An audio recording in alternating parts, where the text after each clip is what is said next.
नमस्कार मेरे प्यारे साथियों, मैं विपिन कुमार सिंह आप सभी का आपका अपना यूट्यूब चैनल BTP एजुकेशन 94 में स्वागत करता हूं। मेरे प्यारे साथियों, आज हम लोग एक नया चैप्टर पढ़ने वाले हैं, त्रिकोणमिति। क्लास 10 का बहुत ही महत्वपूर्ण चैप्टर होता है त्रिकोणमिति, जिससे सबसे अधिक अंक परीक्षा में आते हैं। तो इसमें क्या पहले पढ़ें जो काम में आएगा। तो बेसिक चीज़ जो थ्योरी कहा जाता है, अगर उसको आप जान लेते हैं तो सवाल आप आसानी से बना लेंगे। विद्यार्थी सूत्र और थ्योरी नहीं जान पाने के वजह से सवाल डायरेक्ट बनाना चाहता वह बनता नहीं है, उसको याद करना पड़ जाता है। आपको सवाल को याद नहीं करना पड़े, आप सवाल को सीखे समझे, इसलिए पहले कुछ मुख्य परिभाषित शब्दों को जानना जरूरी है।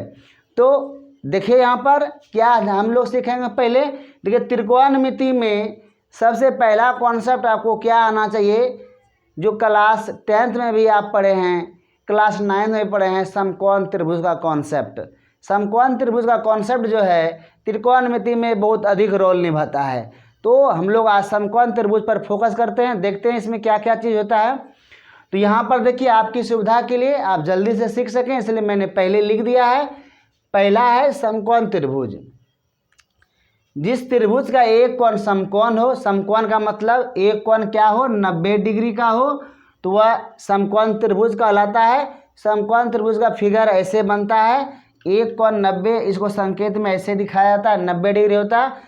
और जब यह त्रिभुज बना लेते हैं, एक सबसे जो बड़ी भुजा होती है वह कर्ण कहलाती है, और ये जो आपने कोण से यहाँ पर तीर देख रहे हैं आप, यह आपका लंब हो गया, और यह सी के संलग्न क्या हो गया, आधार हो गया। कर्ण को संकेत में H बोलते हैं, लंब को संकेत में P बोलते हैं, और आधार को संकेत में B बोलते हैं। यह ध्यान रखेंगे। यह ABC एक समकोण त्रिभुज है जिसमें B इसका 90 डिग्री है। A और C के बारे में अगर पूछा जाए तो यह दोनों न्यून कोण होता है। एक समकोण त्रिभुज में केवल 2 न्यून कोण होते हैं और एक समकोण होते हैं, यानी एक कोण 90 डिग्री का होता है। तीनों कोणों का योगफल 180 डिग्री होगा, ध्यान रखिएगा, 180 डिग्री होगा। ऐसे किसी भी त्रिभुज के तीनों कोणों का योगफल 180 डिग्री ही होता है। 180 डिग्री में 2 समकोण होता है, यह ध्यान रखेंगे कि 180 डिग्री में 2 समकोण होता है। एक समकोण बराबर जो होता है वो क्या होता है, 90 डिग्री होता है।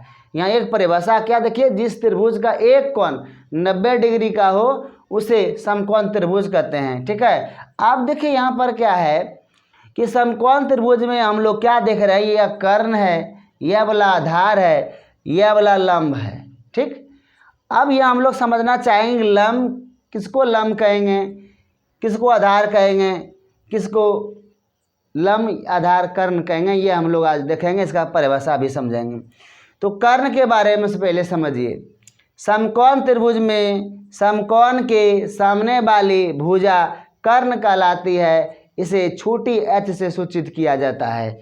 देखिए, यह आपका समकोण है, समकोण के सामने वाली जो भुजा है क्या है, वह कर्ण है। आप ऐसे भी लिख सकते हैं, समकोण त्रिभुज की सबसे बड़ी जो भुजा होती है वह क्या कहलाती है, कर्ण कहलाती है। उम्मीद है कि आप समझ रहे होंगे। आगे हम लोग समझते हैं। अब देखिए लंब क्या होता है, यह समझिए। लंब यानी परपेंडिकुलर। समकोण त्रिभुज में न्यून कोण के सामने की भुजा लंब कहलाती है, इसे P से सूचित किया जाता है। देखिए, जब आप समकोण त्रिभुज आप बनाएंगे, देख लीजिए यहाँ पर, तो यह वाला लंब हो गया, कभी कभी यह वाला भी लंब होता है, इसलिए यहाँ पर परिभाषा हम लिखे हैं, न्यून कोण के सामने वाली भुजा लंब कहलाती है। आगे इसी वीडियो हम लोग देखेंगे कि लंब दोनों कैसे होता है। ठीक है, तो यहाँ हम लोग समझ गए आधार क्या होता है। देखिए, समकोण त्रिभुज में न्यून कोण बनाने वाली छोटी भुजा आधार कहलाती है, इसे B से सूचित किया जाता है। या आप बोलेंगे जो कोण आपने यहाँ दिया, मान लीजिए इसको आप थीटा बोल देते हैं, थीटा के संलग्न वाली भुजा क्या कहलाती है, आधार कहलाती है। और थीटा के सम्मुख वाली भुजा क्या कहलाती है, लंब कहलाती है। और 90 डिग्री के सामने वाली भुजा क्या कहलाती है, कर्ण कहलाती है। एक बात और हम लोग समझेंगे कि समकोण त्रिभुज में कर्ण हमेशा स्थिर रहता है, जबकि लंब और आधार आपस में अदला बदली होते रहते हैं। ठीक, लंब को अंग्रेजी में परपेंडिकुलर, संकेत में P, यह ध्यान रखिएगा। बहुत इंपॉर्टेंट बात यह है, कर्ण को हाइपोटेन्यूस संकेत में H और आधार को बेस संकेत में B लिखा जाता है। ठीक है, अब हम लोग आगे की ओर सीखते हैं। देखिएगा,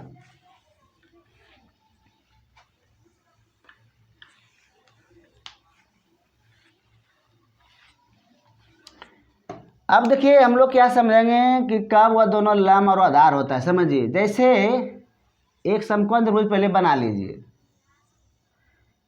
कर्ण हमेशा एकदम फिक्स है कि यही होगा। यहाँ आप A लिखिए, B लिखिए और C, और इसको समकोण का संकेत दे दीजिए। अब हम लोग कैसे पकड़ेंगे कि लंब यह वाला है कि लंब यह वाला, तो डिपेंड करता है कोण पर। मान ली आपने यहाँ ठीठा रख दिया, ठीक है, तो आपका यहाँ AC बराबर क्या हो जाएगा, कर्ण, और BC देखिए ठीठा के संलग्न है भुजान है, तो BC बराबर क्या हो गया, आधार। कर्ण को H बोलेंगे, आधार को B बोलेंगे, और ठीठा के सामने वाली जो भुजा AB है, AB आपका क्या हो गया, लंब यानी P हो गया। बस समझ गए होंगे, ये कोण पे डिपेंड करता है। एक और चित्र बनाते हैं तब स्पष्ट हो जाएगा। देखिए, यह आपका कोई समकोण त्रिभुज है, A है, B है, C है और D है। मान लें ठीठा यहाँ ना होकर यहाँ ठीठा हो, अल्फा ले लेते हैं, अल्फा ले लेते हैं। अब ये मान लें ठीठे ले लेते हैं, कोई दिक्कत नहीं, आप कुछ भी ले सकते हैं। तो इसके सामने जो वाली भुजा है वो आपका लंब हो गया, यह वाला भुजा आपका आधार हो गया, यह तो निश्चित है कि क्या होगा, कर्ण होगा। तो यहाँ AB जो हो गया आधार हो गया, BC जो हो गया लंब हो गया, और AC आपका क्या हो गया, कर्ण हो गया। तो यहाँ पर हम लोग क्या समझें कि यह जो ठीठा है, जैसे कोण C आपको निकालने बोलेगा, कोण C के लिए BC आधार हो गया, AB लंब हो गया, AC आपका कर्ण हो गया। ये आप समझ लिए। अगर आपको यहाँ कोण A के बारे में पूछ दे कि साइन A को से आगे हम लोग पढ़ेंगे वो सब चीज़, तो आपका AB आपका आधार हो जाएगा, BC आपका लंब हो जाएगा, AC आपका कर्ण हो जाएगा। यह बहुत ही महत्वपूर्ण बात है, अक्सर विद्यार्थी इसमें गलत कर देते हैं। सभी ढंग के सवाल में हमेशा विद्यार्थी समझते हैं कि यही वाला तो लंब होता है, लेकिन डिपेंड कर, कोण A कह दिया यह वाला लंब हो जाता है, कोण C कह दिया तो यह वाला लंब होता है। समझ गए। चलिए आगे हम लोग देखिए बढ़ते हैं फार्मूला की ओर। इसमें एक फार्मूला है, आप पाइथागोरस पर में पढ़े हैं, उसमें आपने क्या सीखा है। देखिए, यह आपका क्या हो गया, कर्ण हो गया जिसको हम मैच कहते हैं, यह आपका आधार हो गया जिसको B कहते हैं, यह आपका लंब हो गया जिसको आप P कहेंगे। तो पाइथागोरस क्या कहता है कि कर्ण का वर्ग शेष अन्य दो भुजाओं के वर्गों के योगफल के बराबर होता है।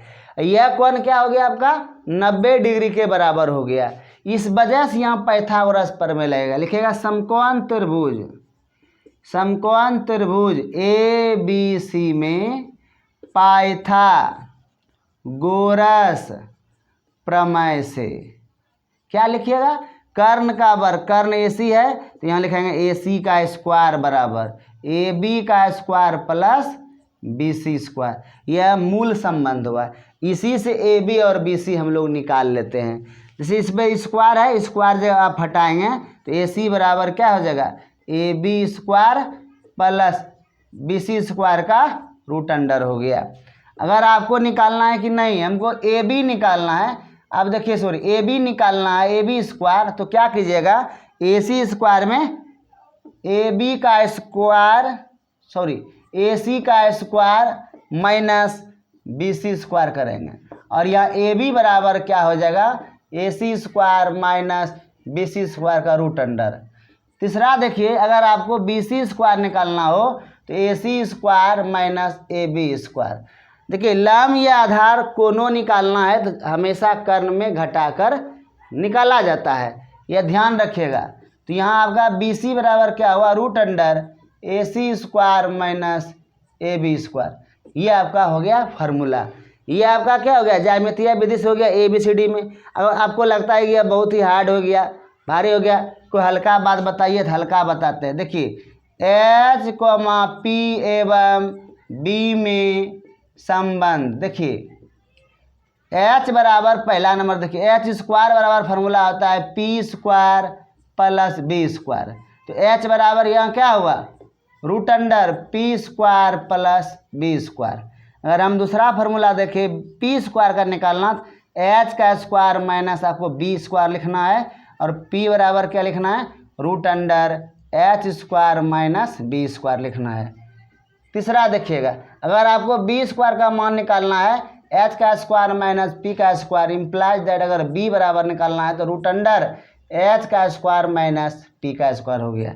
यहाँ एक बात ध्यान दीजिए, स्टार में लिख देते हैं। H का मतलब आपको ध्यान रखना है कर्ण है, B का मतलब ध्यान रखना है आधार है, और H का ध्यान रखना, सॉरी H तो ही गया, P बराबर आपको याद रखना है कि लंब है।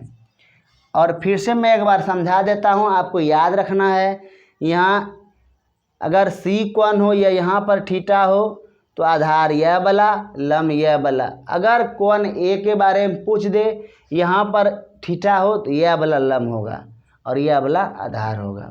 उम्मीद करता हूँ आपको समझ में आ गया होगा। यदि चैनल पर आप पहली बार जुड़े हैं, कृपया चैनल को सब्सक्राइब कीजिए, अपने मित्रों को शेयर कीजिए। जय हिंद।